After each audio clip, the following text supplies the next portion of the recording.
আজিৰ ভিডিঅ'টো হ'ল WH Odds class 3 or book in English. Complete the following sentences with correct words from the box. বক্সত দিয়া WH শব্দবিলাকৰ ব্যৱহাৰ কৰি কুৱেশ্যন কৰিব কৈছে বা আমাক ইয়াতে কেইটামান খালী ঠাই দিয়া আছে খালী ঠাইকেইটা পূৰ কৰিব লাগে বাকচত থকা WH শব্দকেইটা মই গাই আছোঁ হোৱাট হোৱেৰ হু হোৱাই হোৱেন হাউ এইকেইটা শব্দৰ জৰিয়তে খালী ঠাইবিলাক পূৰ কৰিব দিছে কুৱেশ্যন নং 1 কিন্তু তাৰ আগতে মই কৈ আছোঁ মই যেহেতু এনসাৰবিলাক লিখি দিছোঁ এতিয়া অকল গাই দিম লগতে শব্দটো কেনেকৈ হ'ল কাৰণটো কৈ দিম number 1 who is your favourite teacher অৰ্থাৎ ইয়াতে যেতিয়া হু লিখা হৈছে তেতিয়া সেন্টেন্সটো শুদ্ধ হৈছে who is your favourite teacher তোমাৰ প্ৰিয় শিক্ষক কোন number 2 what is your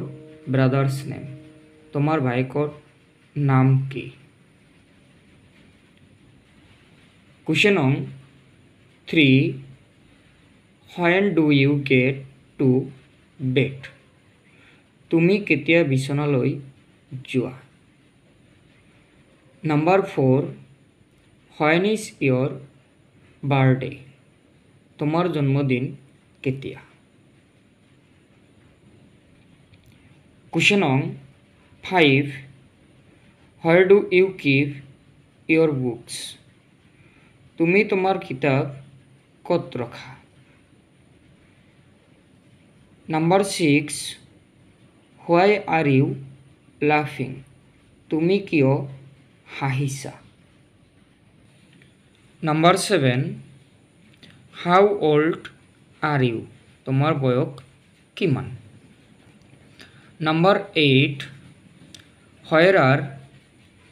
you from তুমি ক'ৰ পৰা আহিছা where number 9 when are you going to Ridima's party ৰিদিমাৰ পাৰ্টি কেতিয়া তুমি ৰিদিমাৰ পাৰ্টিলৈ কেতিয়া যাবা number 10 what is your favourite food তোমাৰ প্ৰিয় খাদ্য কি number 11 where do you live তুমি ক'ত বসবাস কৰা number 12 why are you sad তুমি কিয় দুখিত number 13 why are you shouting তুমি কিয় চিঞৰিছা number 14 how was your exam তোমাৰ এক্সাম কেনেকুৱা হৈছে মৰমৰ ছাত্ৰ ছাত্ৰীসকল যদি তোমালোকৰ এই ভিডিঅ'ৰ জৰিয়তে কিবা উপকাৰ হৈছে তেনেহ'লে তোমালোকে ভিডিঅ'টোত কমেণ্ট কৰি জনাবা থেংক ইউ